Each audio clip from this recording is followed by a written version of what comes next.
Every time I drink coffee now in my head, I'm like, coffee before we teachy. I'm just going to make it look like it's more like that. I might just twist it. Yeah, that looks more dead on. A compilation of false starts. Starting now. Hi everyone, I'm Savana and I'm Alice. We didn't practice that, but it worked well. And we're doing nutrition and dietetics, and today we're talking about week 10 from the SOCA lectures, which was all about eating disorders and maybe perpetuation through the media. Mm-hmm. We were going to touch on the question of whether it is media that perpetuates or there's other factors which contribute, and I think you can't talk about eating disorders and ignore the fact that media absolutely contributes to people's perceptions of self. And yeah, even I was having a look at some articles, and researchers obviously found that in fact media does contribute to and play a role in the development of eating disorders. I'll link the studies that I read, but also those who are susceptible and vulnerable to these messages are also the ones who are developing eating disorders. Yeah, so because it's constant reinforcement, I guess, of that thin ideal by the media that you consume. Yeah, definitely would lead to a maintenance of an eating disorder. I mean, everybody gets hit with the media, but not everyone develops an eating disorder. So yeah, it makes sense that those who are more vulnerable are being influenced in that way. And even we had a little look at the whole pro-Anna stuff on Tumblr, and every single message on social media and people's Instagram is always pushing it. So yeah, it's scary stuff. And then you see it at that most extreme in kind of a pro-Anna community, and you can see how messages from Fitspiration and all that kind of stuff become really warped in that kind of space. Things like nothing tastes as good as skinny feels. I hate that. Because brownie does. Yeah, it does. But I think what I watched that slam poetry and that didn't touch on media at all. It was amazing. And yeah, she was saying it's a lot about family and tradition and what she sees in a family home.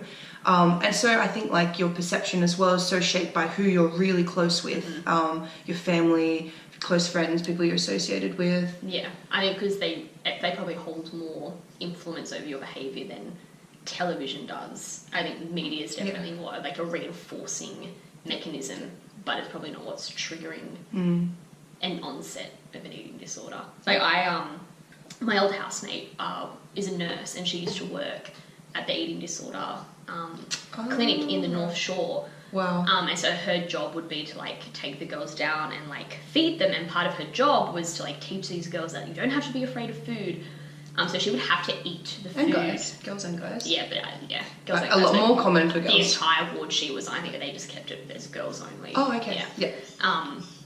And so she would be in charge of feeding them, and to show that they don't have to be afraid of food. Yeah. She would have to eat the meal with them, and obviously they feed them really calorie dense meals.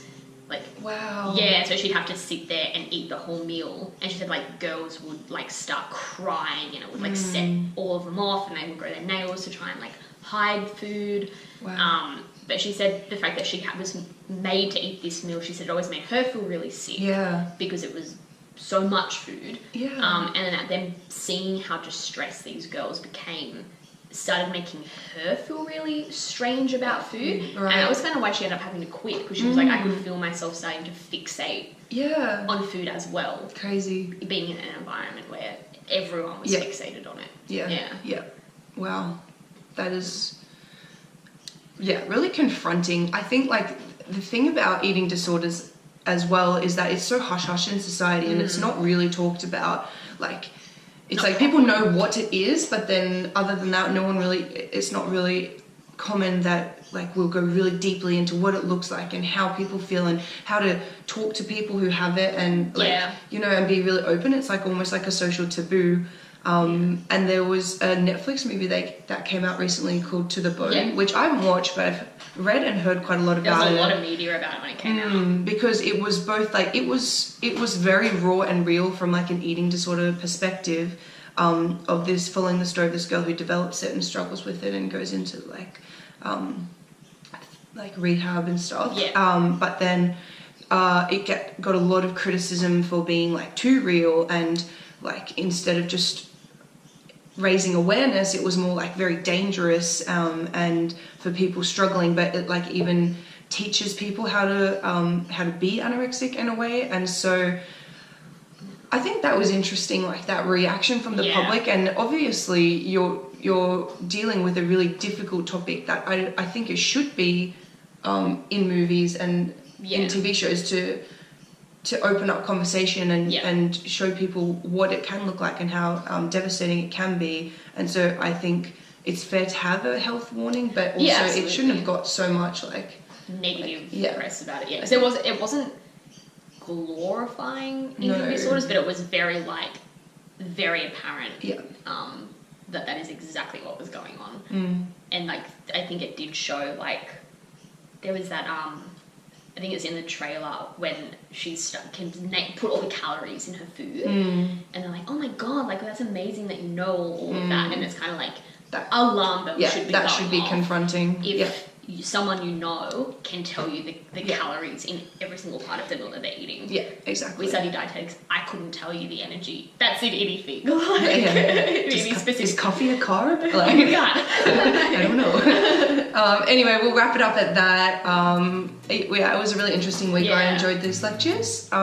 Looking forward to our next video we do together. Like, comment, love to hear your comments. Thanks for watching another episode of SOCA with Sav Schmalice. Yay!